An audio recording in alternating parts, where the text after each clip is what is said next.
빌립보를 떠나 데살로니가로 하는 제목의 말씀 전하겠습니다. 마게도냐의 첫 성 빌립보에서 교회가 개척되었고 바울이 그곳을 떠나게 되는 과정은 험난했습니다. 귀신 들린 여종 하나를 고쳐준 것이 제목이 되어서 채찍질 당하고 옥에 던져졌죠. 그러나 하나님이 함께 하셔서 지진이 일어났고 간수의 집에 가서 그 가족들을 복음을 전하고 세례를 주는 놀라운 역사가 일어났고 그들은 음식을 대접했습니다. 그리고 바울과 실라는 다른 지역으로 도망을 치기보다는 다시 자신들이 갇혀있던 옥으로 돌아왔습니다. 제수들의 움직임을 전혀 모르던 상관들이 사람을 보내 바울과 실라를 방면하라는 소식을 전했습니다. 간수가 상관들이 사람을 보내어 너희를 놓으라 했다 하면서 36절 이제는 나가서 평안히 가라 보내주려고 했어요. 그때 바울과 실라가 감사합니다 하고 나가야 되는데 바울이 이렇게 말하는 거예요. 내가 로마 시민인데 재판 과정도 없이 때리고 가두고 그냥 넘어가지 못하겠다. 상관들이 와서 이 부분에 대해서 사과를 해야 된다라고 이야기를 했습니다. 바울이 로마 시민이라는 것이 사도행전에 매우 중요하게 다루어지고 있는데 오늘 본문을 포함해서 3번이에요. 사도행전 22장에 보면 백부장이 바울을 채찍질하라 했을 때 내가 로마 사람인데 채찍질하면 되냐 그랬을 때 채찍질 당하지 않았죠. 그 다음 25장에서도 난 로마에 가서 가이사에게 재판받겠다 상소하겠다 했을 때 그 말 한마디에 그의 죄를 다루는 법정이 옮겨지는 그런 일이 있었던 것은 그가 로마 시민이었기 때문입니다. 로마 사람을 재판 과정도 없이 때리고 투옥시키는 것은 매우 큰 죄에 해당했습니다. 로마법에서 가장 유명한 소송 중 하나는 젊은 변호사 키케로가 부유한 로마 지방 총독 가이우스 베레스에게 소송했던 사건이었습니다. 당시 총독 베레스는 로마의 민주주의 제도를 자기 이익에 편승하여 공식 투표도 없이 여러 직위를 얻었습니다. 표를 매수하기도 했고 조작하기도 했습니다. 그래서 그는 원하는 자리에서 승승장구하며 올라갔습니다. 수개월 전부터 그 작업을 했고 때로는 수년에 걸쳐서 그 일을 하면서 원하는 자리에 다 올라갈 수 있었습니다. 그리고 세리처럼 부당한 이익을 챙겼습니다. 부동산을 가압류하기도 하고 남의 예술작품을 수탈하기도 하고 관심 가는 물건은 다 뺏어가지고 배에다 한가득 싣고 자기 집에 보내기도 했습니다. 만일 누군가 저항하거나 고소하면 그 자리에서 잔인하게 처벌을 했다고 합니다. 그런데 젊은 변호사 키케로가 소송을 통해 베레스를 괴롭혔습니다. 수많은 증거를 법정에서 제시했는데 많은 증거 가운데 가장 강력한, 가장 문제가 되는 것은 한 사람을 십자가에 달아 죽인 사건이었습니다. 그가 비참하게 죽었는데 그는 로마 시민이었습니다. 나는 로마 시민입니다 라고 그는 끝까지 호소했고 베레스는 그 말을 무시하고 처형했습니다. 로마 시민은 그런 형벌에서 완전히 면제되어야 했지만 베레스는 애써 무시하면서 자신의 뜻을 관철시켰습니다. 바로 이 문제가 법정에서 거론될 때 이 문제가 굉장히 심각하다는 것을 깨닫고 그는 로마를 떠나 망명길에 오르게 되었고 수년 후에 마르쿠스 안토니우스 명령하에 사형을 당했습니다. 나는 로마 시민입니다 라는 이 말은 바울 시대의 비장의 카드와 같았습니다. 따라서 관리들은 자신이 다스리는 지역에서 베레스처럼 해서는 안 된다는 것만큼은 확실히 알고 있었던 것입니다. 바울이 뒤늦게 로마 시민이라는 걸 밝힌 이유가 무엇일까? 피터슨이라는 학자가 4가지 의미를 갖는다고 정리해 주었습니다. 첫째로 빌립보에 전한 복음이 불명예스러워지는 것을 원하지 않았기 때문에 그는 밝힌 거예요. 바울은 복음을 전하는 사람이에요. 복음을 전하는 자가 불명예스러우면 그가 전하는 복음도 불명예스럽게 되는 거죠. 따라서 자신이 죄가 없이 억울하게 처벌당했다는 것을 공개적으로 말하므로 빌립보 지역에 전한 이 복음이 불명예스러운 것이 아니라 하나님의 은혜에 의해서 주어졌다는 것을 보다 분명하게 밝힐 수 있었습니다. 두 번째로 빌립보에 사는 교인들을 보호하기 위함이었습니다. 선교지에서 대중적 평판은 중요하기 때문에 상대의 위법성에 대해서 분명하게 말하는 것이 교회를 보호하는 데도 도움이 되는 것이죠. 세 번째, 바울과 실라는 그리스도의 낮아지심과 높아지심에 따라 행동했습니다. 예수님께서 하나님의 아들이지만 십자가에 죽었죠. 그런데 하나님께서 부활시키시고 승천시키시고 하나님 보좌 우편에 앉으시면서 높여주셨어요. 성도들도 때로는 억울하게 당하고 힘든 시간을 보낼 때가 있지만 늘 그렇지는 않습니다. 하나님이 높여주시고 인정해 주시니까 바울과 실라도 이제 말할 때가 됐다 하고 말을 했던 것이죠. 네 번째, 바울은 유대인이었지만 동시에 로마 시민임을 밝히면서 새로운 다인종 사회, 새로운 다문화 사회 속에서 관리들이 함부로 법적 절차도 밟지 않고 함부로 하는 것을 막아야 되겠다, 그렇게 생각을 했던 것입니다. 저는 2주 전에 무슬림이 많은 나라에 들어갔는데 마음에 걸리는 것은 도착 다음 날 경찰서에 가서 신고하는 거죠. 왜 왔냐? 혹시 포교하러 온 거 아니냐? 이러면 어떡해? 신분을 옥인 유치원 이사장의 신분으로 명함까지 새겨서 들어갔어요. 경찰서 입구에 왔는데 선교사님 팀이 여러 명이 같이 왔어요. 힘이 되어주려고 같이 경찰서로 들어갔을 때 경찰이 입구에서 휴대폰 다 내놔라 그래가지고 휴대폰을 모두 꺼내서 맡겼어요. 그리고 저는 나가려고 하는데 가방을 보자. 근데 가방을 막 수색하는데 굉장히 불쾌하게 뒤졌어요. 아무것도 없었지만. 그리고 이제 저는 마당으로 나갔는데 선교사님이 안 나와요. 나중에 나오더니 경찰이 너무 목사님 그 가방을 불쾌하게 뒤져서 자기가 한마디 했다는 거예요. 이렇게 하면 누가 외국에서 오겠냐고 막 야단을 쳤대요. 정말 쳤는지 안 쳤는지는 내가 못 봤지만 그렇게 말을 하더라고요.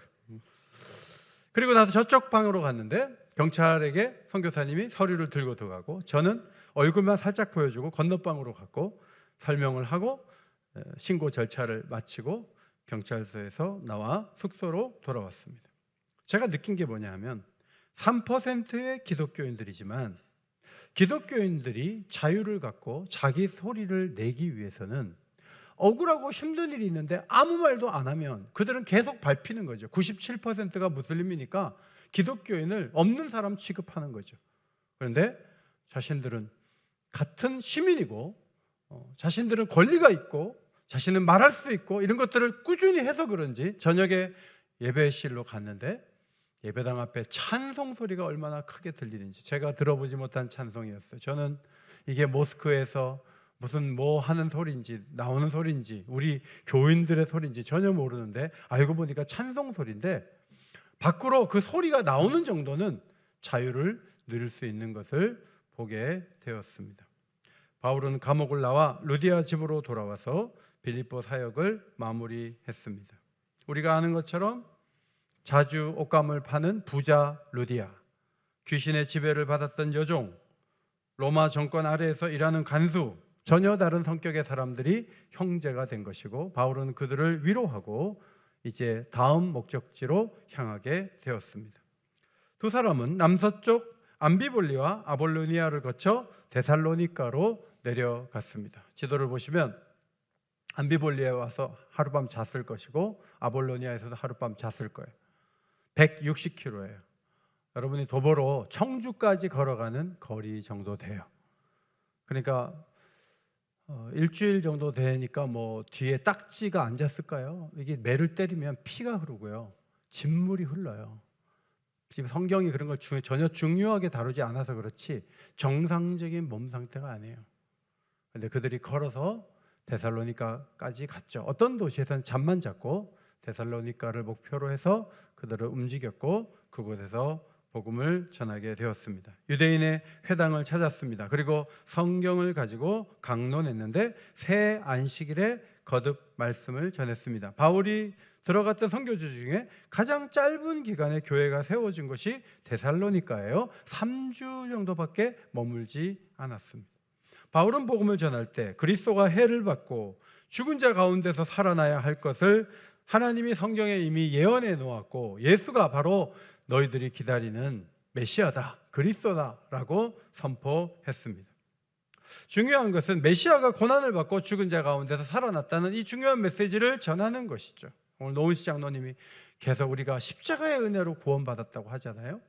우리가 교회를 오래 다니면 십자가의 은혜로 구원받은 게 너무 감격스럽고 감사한 일이지만 우리조차도 불신자들을 모아놓고 예수님이 죽었다는 얘기를 하는 것이 쉬운 문제가 아니에요. 왜냐하면 잘 되기만 하고 힘만 센 능력이 많은 그런 신을 원하지, 얼마나 힘이 없으면 누구한테 잡혀갖고 피를 흘리고 죽어야 합니까? 그런 신이 우리를 구원한다는 그 자체, 그림 자체가 우리의 지성과 우리의 설득력 있는 어떤 부분에 맞지 않아요. 유대인들은 더더욱 그랬어요. 하나님이 그걸 어떻게 허락할 수가 있는가? 그런 메시아가 어떻게 세상에 평화와 정의를 가져올 수 있겠는가? 유대인들은 계속 그런 질문을 하는 거죠. 바울은 성경을 가지고 답을 했어요. 아주 자세하게 이렇게 구체적으로 말한 것은 누가복음 24장에 예수님이 강해한 이후로, 십자가를 설명한 이후로 다시 성경에 대한 굉장히 중요한 설명을 이 데살로니가에서 했다는 것을 발견하게 됩니다. 여러분 잘 아시는 대로 이사야서 53장 고난받는 종, 창세기 22장 모리아 산의 어린 양, 이런 사건을 가지고 설명을 했겠죠. 스가랴 9장 9절 그가 예루살렘에 올라갈 때 나귀를 타고 올라간다, 이런 말씀도 했을지 모릅니다. 또 구약 성경에는 전혀 불가능한 일들이 막 이루어진 케이스들이 많이 있어요. 여러분 구약 성경에 나오는 비슷한 내러티브가 등장을 합니다. 내러티브 말 어렵죠? 이야기의 구조를 말하는 거예요. 이야기의 구조가 고난과 부활을 설명하는 것들이 있다는 거죠. 제일 먼저는 노예로 살았던 백성들이 유월절 어린 양의 피를 집 앞에다가 이렇게 발랐는데, 문 입구에 발랐는데 그 피를 보시고 진노하시는 그 천사가 넘어가는 거예요. 패스오버 하는 거예요. 그래서 유월절이 되는 거죠. 이것도 고난을 통해서 해방을 받는다는 걸 설명하는 굉장히 중요한 사건이에요. 그 다음에 압살롬의 칼을 피해서 아버지가 도망을 쳤잖아요, 다윗이. 그러다가 다시 왕의 자리로 올라가는 것도 불가능한 일이에요. 그런데 왕권을 회복한 다윗의 이야기도 했을지 몰라요. 바벨론으로 끌려갈 때 모든 것이 끝난 거예요. 이 나라는 망한 거예요. 그런데 70년 후에 약속대로 하나님은 다시 나라를 재건하게 하셨어요. 하나님의 아들 메시아가 죽었는데 살아나는 것은 불가능하지 않아요. 하나님은 이전에도, 오래전에도 고난을 통해서 하나님 원하신 일들을 이루었고, 예수의 사건은 그것을 드러내는 굉장히 중대한 사건이라고 설명을 할 수 있었을 것입니다. 반응은 두 가지죠. 하나는 경건한 헬라인들, 귀부인들이 바울과 실라를 따르며 말씀을 받았습니다. 고위 관리의 부인들이 예수를 믿고 남자도 여럿 믿음을 갖게 되었지만, 유대인들은 믿지 않을 뿐만 아니라 믿는 사람들을 보고 시기심을 품고 도시의 불량배들을 동원했어요.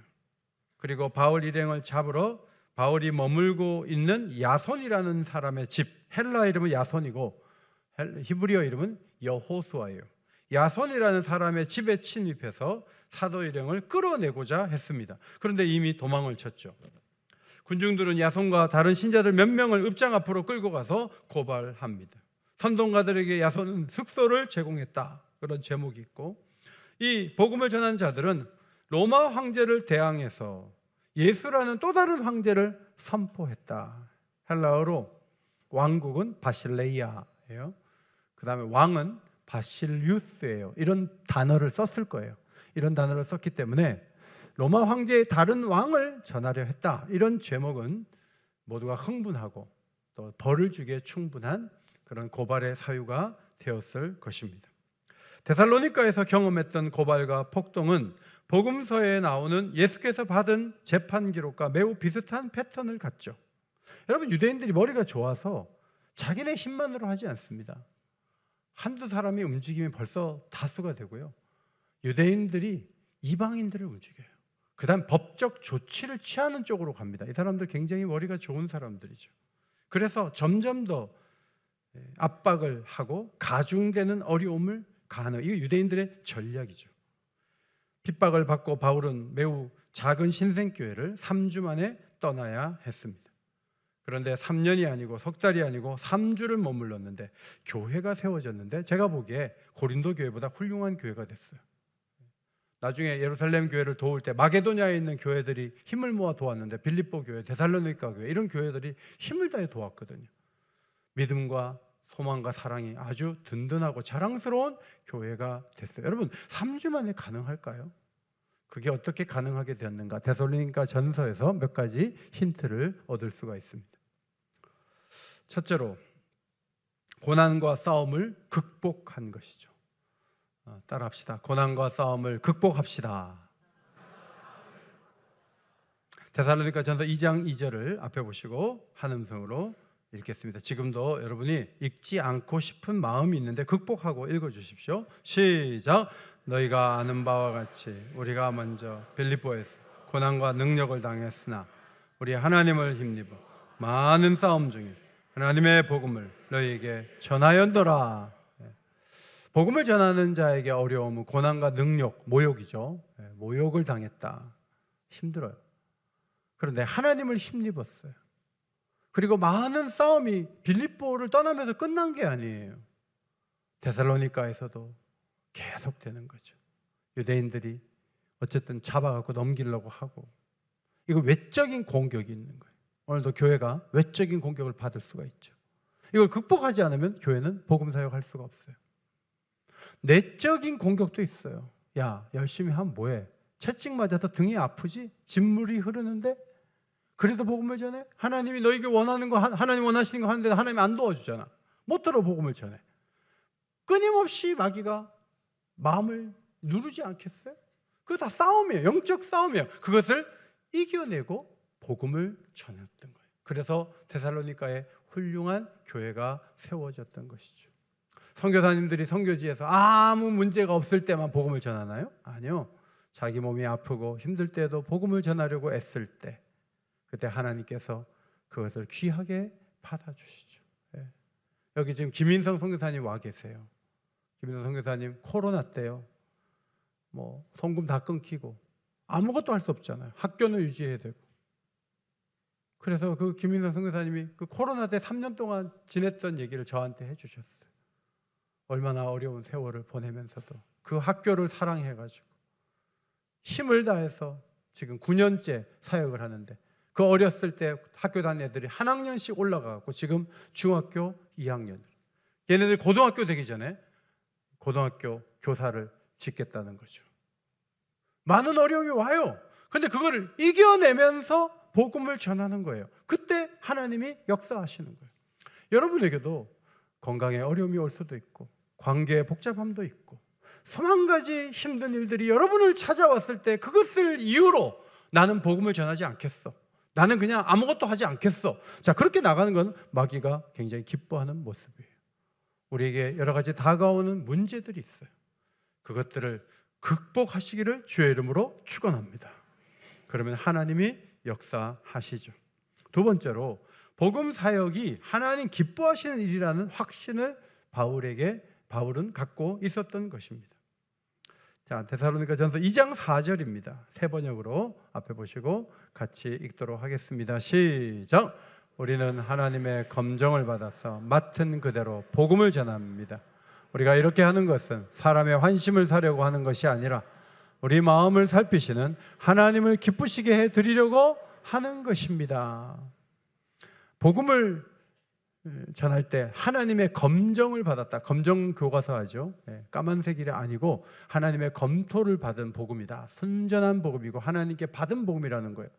그런데 이것을 사람에게 보이려고 한 게 아니다. 사람에게 드러내려고 한 것도 아니다. 하나님을 기쁘시게 해드리려고 했다. 복음을 전한 동기를 그렇게 밝히고 있습니다. 제가 어머니 살아계실 때 우리 어머니가 언제 기뻐하셨는가 되돌아보니까 어머니 친구들 식사 대접하니까 어머님 너무 좋았어요. 그래서 교회 근처에서 한번 한 수십 명 아니고 십수명 식사를 대접했는데 어머님이 그때 너무 기뻐하시더라고요.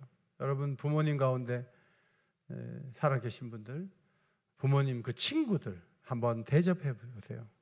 또 우리 어머니 발표회 한다 그러면 꽃다발 사갖고 가가지고 작년에 했던 그 곡이 있던데 어머니 잘했어요 이러면서 축하해드리고 어머니 기뻐하시죠. 그래서 어머니 기뻐하는 일들 했어요, 자식으로서. 근데 하나님 기뻐하는 일이 뭐예요?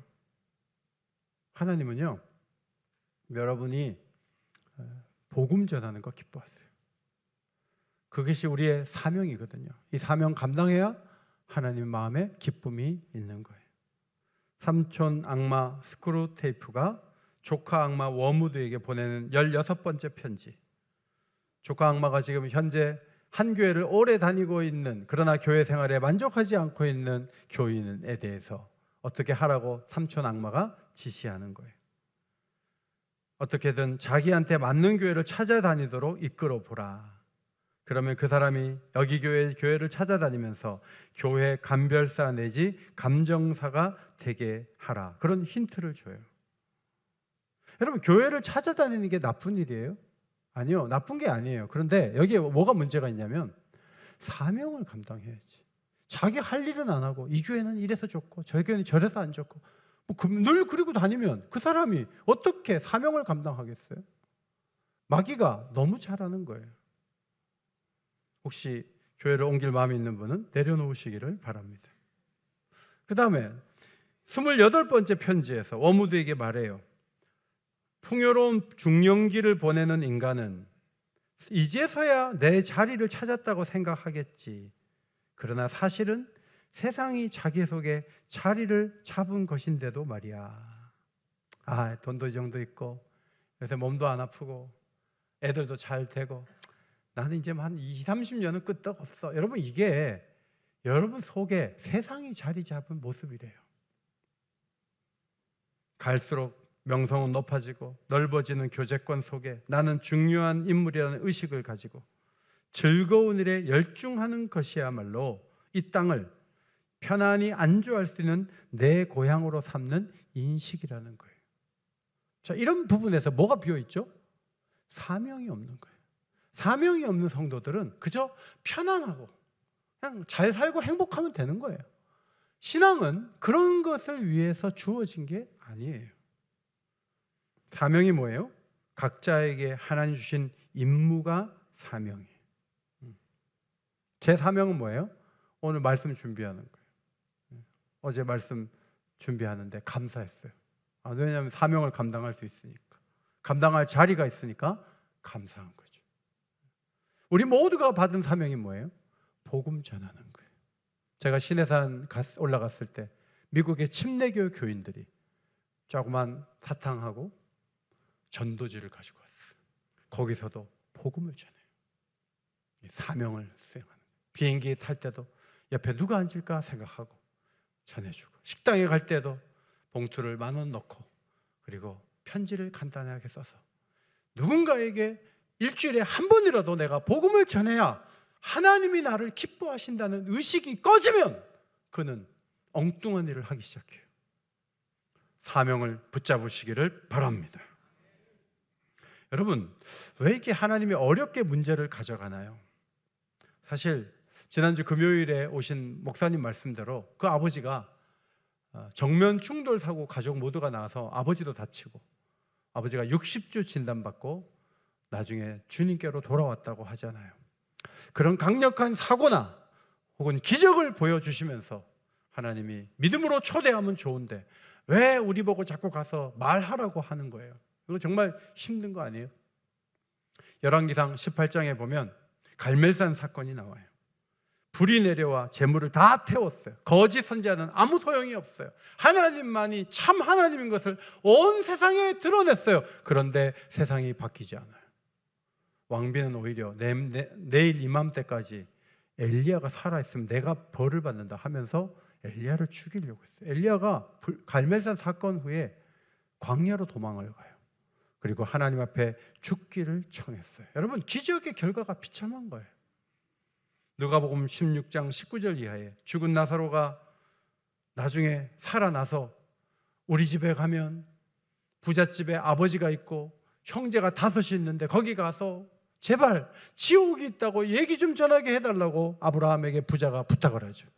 그때 아브라함이 이런 말을 해요. 그곳에는 모세와 선지자가 있으니 그들에게 들을지니라. 같이 한번 읽을까요? 시작. 그곳에는 모세와 선지자가 있으니 그들에게 들을지. 여러분, 왕 같은 제사장이고 선지자잖아요. 그러니까 이번에 여러분 이름을 넣어서 모세와 은호가 있으니 이렇게 하시고, 여러분 이름 넣어가지고 한번 읽겠습니다. 할 수 있죠? 시작. 모세와 은호가 있으니 그들에게 들을지.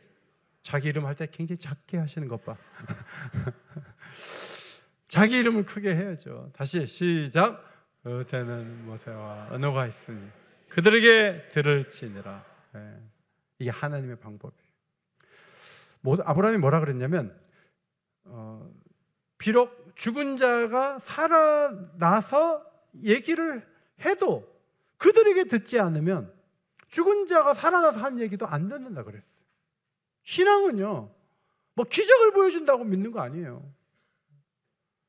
이것은 영생을 주시기로 작정된 자를 하나님이 부르시는 것이기 때문에 하나님은 우리의 입을 통해서 누군가에게 들려주는 방식으로 마음을 열고 예수를 믿도록 하셨고, 우리도 그래서 예수를 믿은 거예요. 근데 지금 와가지고 나는 이거 너무 힘들다, 난 안 한다, 하나님 기뻐하든 안 하든 나는 불편하다, 이래서는 안 되죠. 바울은 이런 구원 방법에 대해 이렇게 적죠. 고린도전서 1장 21절 같이 읽습니다. 시작. 하나님께서 전도에 미련한 것으로 믿는 자들을 구원하시기를 기뻐하셨도다. 그분이 기뻐하는 방법이라는 거예요. 우리가 그거를 미련하게 보는 거예요. 여러분, 이 방법은 하나님의 지혜로 나온 방법이에요. 그러면 우리가 그 일에 사용되는 것은 감사하는 일이고, 이 일을 하면 하나님 기뻐하시겠지. 등이 지금 아파가지고 진물이 흐르는데 가서 막 전도하고 복음 전하고 성경 펴서 설명하고 3주 동안 열심히 했더니 교회가 세워진 거예요. 하나님의 기뻐하신 일을 하면 하나님이 일하실 줄 믿습니다. 세 번째로, 희생적인 어머니처럼 사랑으로 섬겼어요. 데살로니가전서 2장 7절 8절. 우리는 여러분 가운데서 마치 어머니가 자기 자녀를 돌보듯이 유순하게 처신하였습니다. 3주 동안 우리는 이처럼 여러분을 사모하며 여러분에게 하나님의 복음을 나누어 줄 뿐 아니라 우리 목숨까지도 기쁘게 내줄 생각이었습니다. 이것은 여러분이 우리에게 사랑을 받은 사람이 되었기 때문입니다. 선교사들이 막 물건 주잖아요. 물건 안 주면 안 와요. 교회가 막 물건 뿌려가지고 사람들 전도할 수 있다? 천만에. 그러나 사랑의 마음으로 주는 작은 선물은요, 전달이 될 수 있어요. 그 사랑과 함께 복음을 나눌 때 하나님이 일하시는 거예요. 5월 달에도 여러분의 가족, 친척 부를 때 기도하고 정말 사랑의 마음으로 하세요. 그러면 상대가 그 사랑을 느껴요. 그리고 사랑이 있는 곳에 하나님이 오시는 거예요. 복음만 주는 게 아니에요. 사랑과 함께 주는 것입니다. 말씀을 정리합니다. 나는 로마 시민입니다. 재판 과정도 없이 채찍질 당했고 옥에 던져졌어요. 법적 권리에 대해서 말하면서 교회를 보호하고 자신의 메시지를 보호하죠. 저도 여러분에게 목사가 문제가 많아, 그럼 제가 그걸 밝혀야죠. 왜 밝히냐면 자랑하려고 밝히는 게 아니에요. 제가 전하는 메시지가 손상을 입으면 안 되기 때문에 밝히는 거예요. 제가 금요일 날도 한번 우리 애들 유학할 때 교회에서 돈 되지 않는다라고 설교한 적이 있어요. 그거 뭐 자기 자랑하려고 하는 거야? 아니요. 제가 그런 것을 방어하지 않으면 제가 주일마다 복음을 전할 때 여러분이 들을 수가 없어요. 그래서 복음을 전하는 자는 자기 방어를 하게 되는 거죠. 저만 그런 건 아니에요. 여러분도 가정에서, 직장에서, 여러분이 처한 곳에서 오해를 받을 수 있는데, 내가 나쁜 사람 되고 말지. 여러분이 나쁜 사람 되는 건 관계가 없는데, 문제는 여러분이 복음을 전할 수가 없어요. 나쁜 사람이 전한 복음을 어떻게 듣겠어요? 그러니까 혐의가 있으면 벗겨야 돼요. 벗어나야 돼요. 그래야 우리가 전하는 복음이 당당할 수 있다 하는 것이죠. 우리에게는 극복할 문제가 있습니다. 우리는 사명 때문에 부름을 받았습니다. 사랑으로 이 사명을 감당할 때 하나님이 역사하실 줄 믿습니다. 사도의 발걸음에서 발견되는 귀한 교훈을 우리 자신의 것으로 삼고 이 시대에도 바울과 같이 복음 전하는 주의 백성들 되시기를 예수의 이름으로 축원합니다.